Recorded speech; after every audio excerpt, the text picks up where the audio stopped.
Tungsten கனிமச் சுரங்கத்திற்கு எதிர்ப்பு தெரிவித்து மேலூரில் இருந்து பேரணியாக புறப்பட்டவர்கள் மதுரை மாநகருக்குள் நுழைந்தனர். அந்த காட்சிகளை பார்க்கலாம்.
இது குறித்த கூடுதல் தகவல்களை எமது செய்தியாளர் பிரபுவிடம் கேட்கலாம். பிரபு, வணக்கம். தற்பொழுது மேலூரில் இருந்து சுமார் 30 கிலோமீட்டர் பேரணியாக மதுரை வந்திருக்கக்கூடிய பொதுமக்கள், இந்த பேரணி பற்றிய கள விவரங்கள் என்ன? விரிவாக விவரிங்க.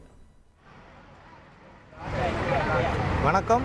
அதாவது மதுரை மாவட்டம் மேலூர் அருகே டங்ஸ்டன் கனிமம் சுரங்கம் அமைப்பதற்கு மத்திய அரசு சுரங்க ஏல ஒப்பந்தத்தை வெளியிட்டிருந்தது கடந்த ஆண்டு. அந்த ஏல ஒப்பந்தத்தை முழுவதுமாக ரத்து செய்ய வலியுறுத்தி மேலூரை சுற்றியுள்ள அனைத்து கிராம மக்கள், கிட்டத்தட்ட 28 கிராம மக்கள் அனைவரும் ஒன்று கூடி அதற்கு ரத்து செய்ய வலியுறுத்தி கிட்டத்தட்ட மதுரை மேலூரில் இருந்து 30 கிலோமீட்டர் வரையிலான தூரம், அதாவது மதுரை மாநகர் பகுதியில் உள்ள தலைமை தபால் நிலையத்திற்கு முற்றுகை போராட்டம் என்பதை நடத்துவதற்கு திட்டமிட்டிருந்தனர். அதற்காக இன்று காலை முதலேயே நீண்ட பயணமாக 30 கிலோமீட்டர் தூரத்திற்கு வாகன பேரணியாக தற்போது வந்து கொண்டிருக்கின்றனர்.